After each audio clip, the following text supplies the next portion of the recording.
Hi, everyone. This is Ginger with Soul Visions with Ginger podcast. Thanks for tuning in. Today we are talking about mediumship. What is a medium? What happens in a mediumship reading? What does it feel like to be a medium? When I started this 40 years ago, I didn't know what a medium was. I had never even heard of it. I was doing tarot readings that were totally intuitive, interpreting cards, doing psychic readings, giving predictions. And one day I had a spirit come through and I'm seeing it, feeling my chest tighten up, feeling like I can't breathe, feeling like I'm having a heart attack. Also talking about what kind of food I wanted to eat and how I was feeling. And then I didn't get to say goodbye to the lady who was sitting across from me, who's crying her eyes out in this tarot psychic reading that I was supposed to be doing.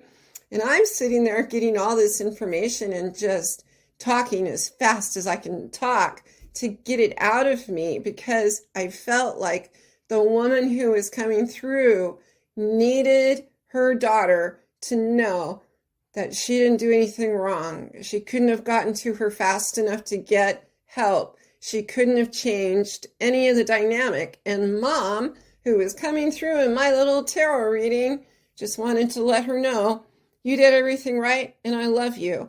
And that was my very first blow my mind mediumship reading. And when this lady burst into tears and cried for the whole entire half hour I was reading for her, I sat there going, what am I doing? What is this? I had seen spirits my whole life, ever since I was a kid. I just didn't know what it was. I was terrified of it. And as I got older, I tried to shut it off. It didn't always shut off. And when I started doing tarot cards and actually meeting clients, it turned itself right back on. And there I was, talking to the other side in a way I didn't do when I was younger because I was scared, and allowing that energy to come through me to share messages with the living. From that point on, I said, this is what I'm supposed to be doing. I like doing it. I don't know why I do it. I just do. So I signed up to be studied by Wimbridge Research Center and Forever Family Foundation. Both are afterlife research centers who study mediums. I was one of 21 mediums who was studied in 3 triple-blind studies and got certified. And I'm so excited to share this with all of you, because to me, being with so many amazing mediums is a huge honor. And to be affiliated with Wimbridge and Forever Family Foundation has been a giant learning curve for me, and also a deep honor because of people that I've met, like Kim Russo, Teresa Caputo, Laurelyn Jackson. All of these beautiful people that are very much out in the public eye right now are part of that study. And because of that, it has given me the ability to talk to so many people every single day doing mediumship readings. So what is a mediumship reading? If you've never had one, it is quite the experience.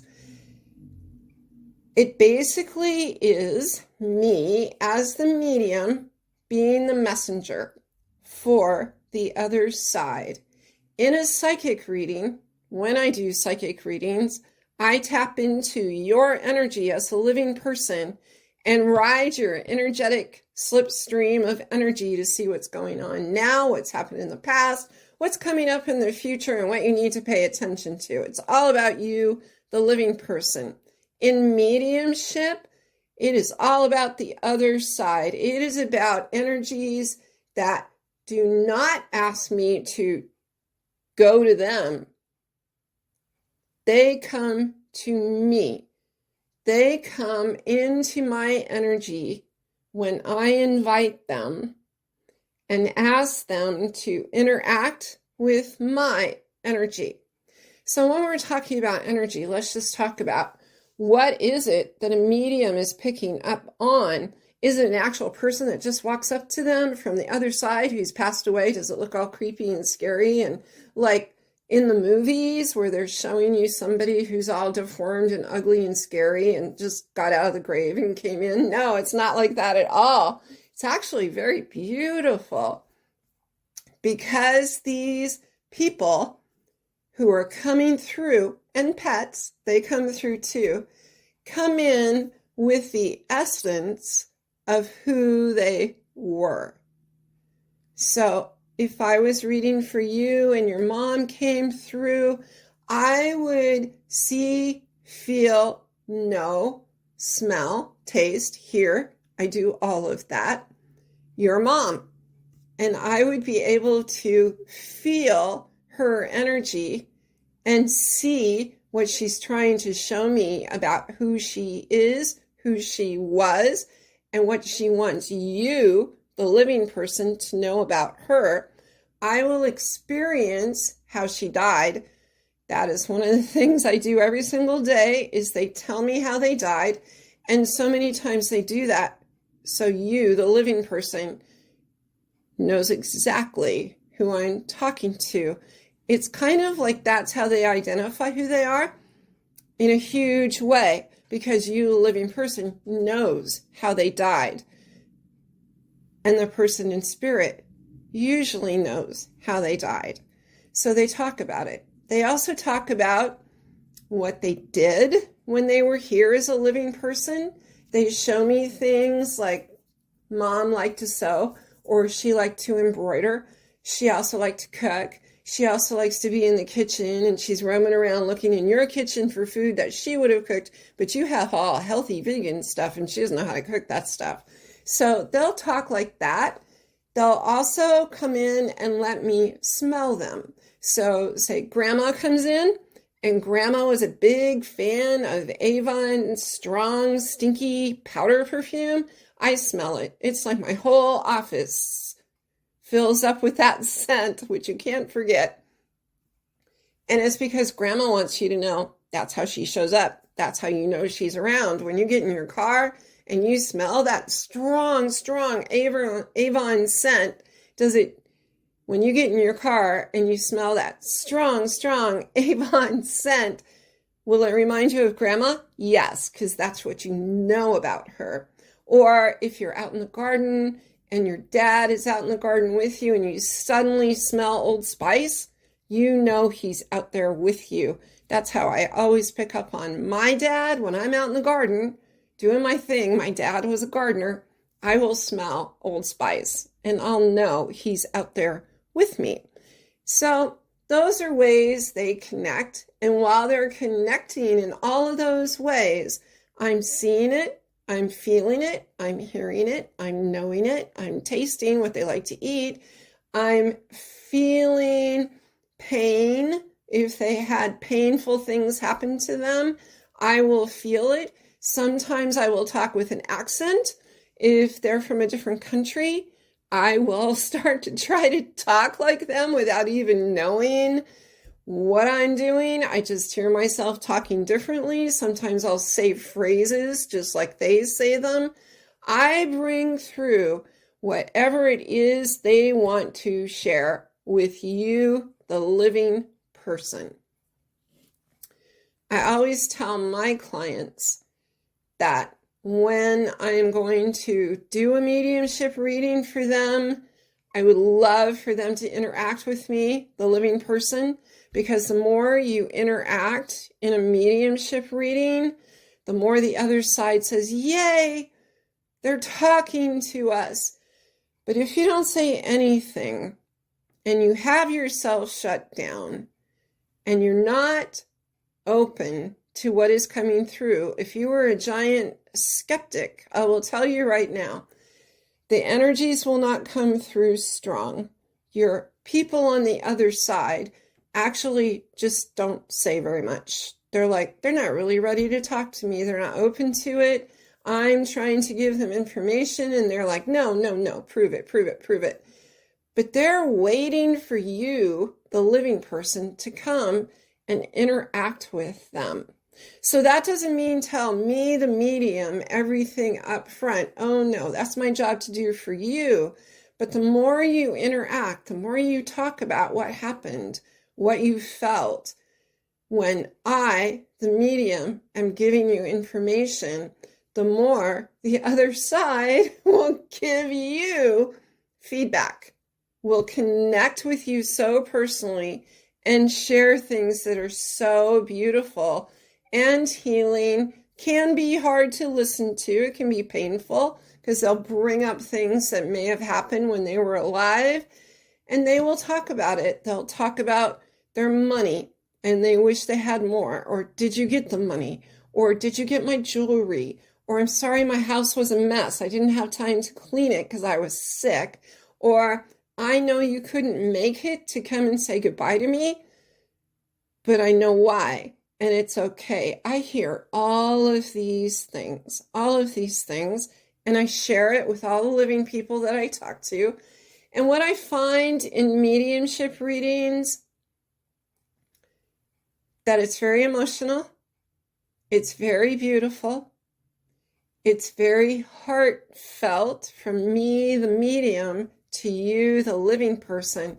More than that, the energy that happens, oh my gosh, on my end is amazing. I feel like I am levitating out of my chair when I do mediumship readings, because the energy of the other side is usually so high and vibrant and loving and beautiful. It's pretty much like getting hugged the entire time and being hugged by angels. That's how it feels to me.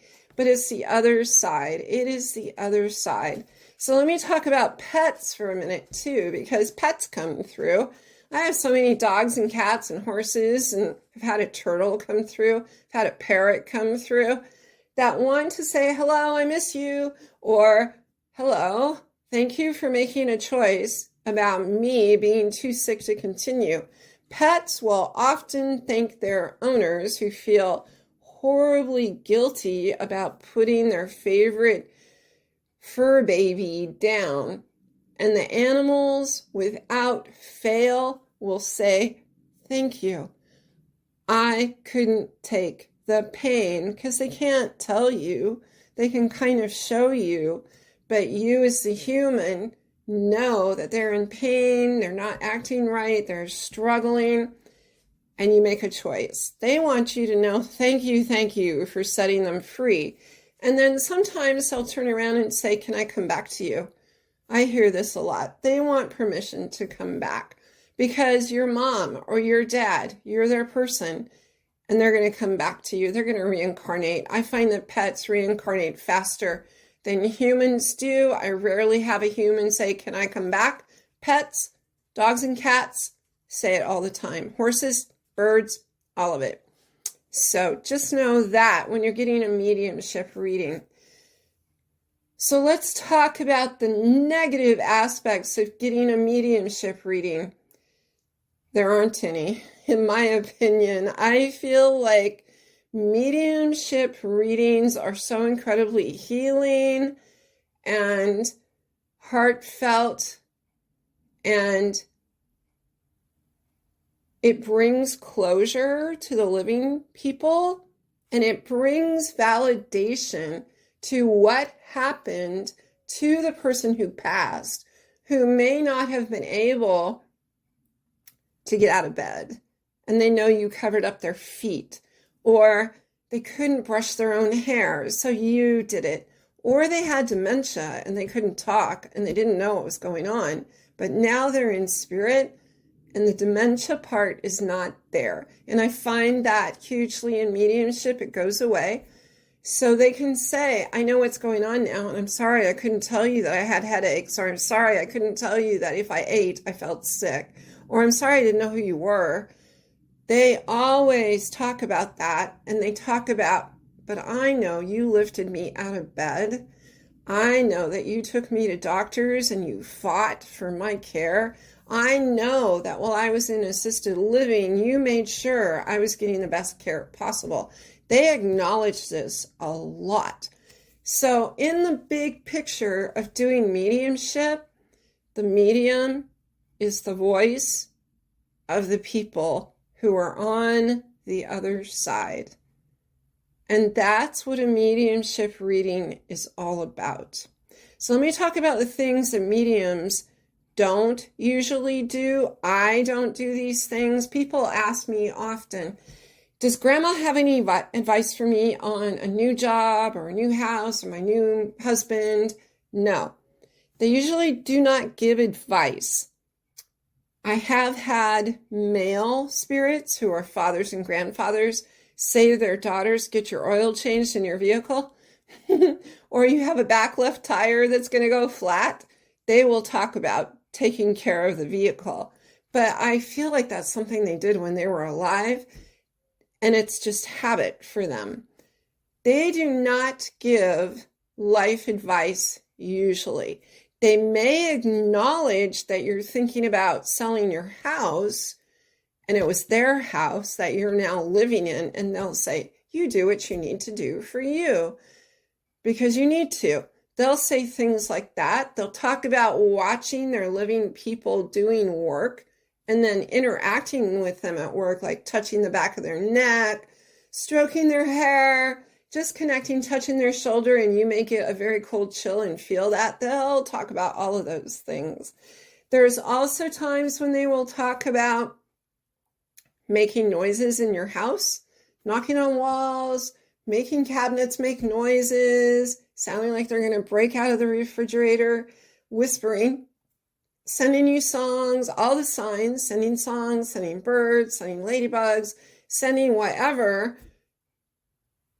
meant something to you and to them, they will send it from spirit. It's an energetic interaction. Many times in a mediumship reading with me, when I'm talking about what they do to connect with you, I will actually get their voices coming through my phone.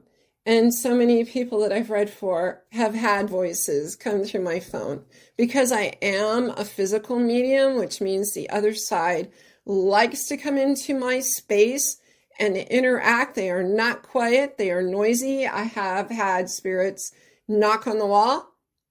They have messed with my lights. They have shut and opened my office door. They have petted my dogs, my coworkers.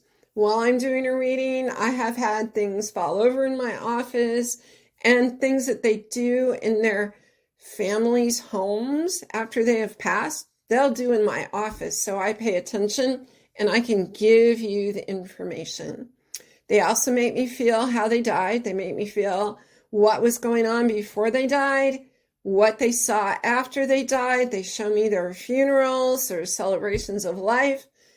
And they show me all of these things that happen. And I feel like so many times a mediumship reading is designed not so much for the person on the other side, but for the living person. So you can get closure, so you can know that your loved ones are always, always, always trying to reach out and connect and to bring the sense of healing and peace to the living person. So many people end their readings with me with, I feel so much better. I feel so much lighter. I feel like now I can rest because I know mom or dad or grandma or my son or daughter is okay. And they're trying to connect. And it's not my imagination. And it begins a new journey into the healing process. To me, it's the most beautiful gift to give to the living people.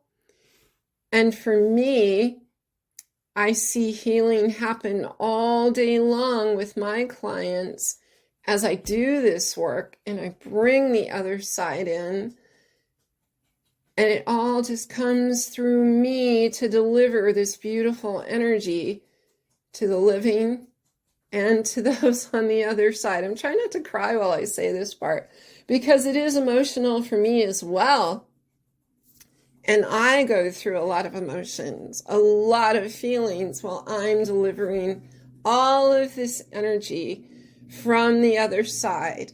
So just know, when you decide to get a mediumship reading, first make sure you have a good, ethical, evidential, accurate medium doing the work. If you know people who've gone to a medium, ask them for a referral if they were happy with the reading. If you're with a medium who's asking you a lot of questions and telling you should do this or that, you're with the wrong person. And I'm not saying this to piss off the mediumship community. Everybody has their own style, but you, the client, deserve to have somebody who's going to ethically guide you through an evidential mediumship reading. So these are some of the aspects of getting a mediumship reading, and I hope it helps you when it's time for you to choose who you want to get a reading from and to help you move forward with it and feel comfortable in the reading. I think the biggest takeaway from this whole podcast episode is when you go into a mediumship reading, be open.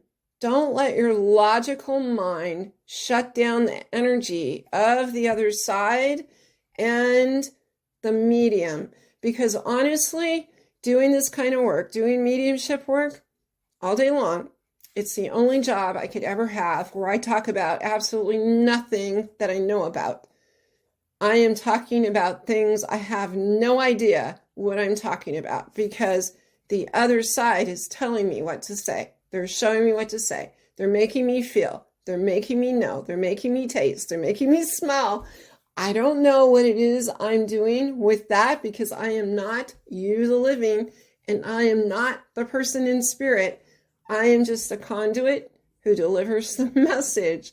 So it's really the only job you can ever do all day, every day, and get paid for talking about things you know nothing about. But the living people know what I'm talking about. And the people on the other side know what I'm talking about. I don't know what I'm talking about. And to me, it's the most amazing feeling to be talking and the living person absolutely gets it. And then the other side gets it too. So it's magical. It's beautiful. It's filled with intensity, healing, love, closure, sometimes laughter, sometimes sadness, sometimes it can be really hard and horrible depending on how the person died. And all of it comes through in a mediumship reading. So I hope this helps you understand how it goes, how you might want to deal with being in a mediumship reading or booking a mediumship reading. It could bring so much healing to your life and so much awareness. And I find for most of my clients, they go on to start reading books about mediumship and looking at how it all works and kind of opening up their energy to being more accepting about, hey, when we pass, when we go to the other side, when it's time to say goodbye, we really don't go very far. We go into a different dimension of energy, which you, the living, can tap into, which you, the living, can talk to. And the key to doing that is paying attention to when the other side tries to connect back with knocking, with flickering lights, with whispering, with touching, with all of it, sending you signs. That's the hardest part, paying attention, being open to it, and knowing there is an interaction trying to happen energetically between you and your loved ones on the other side.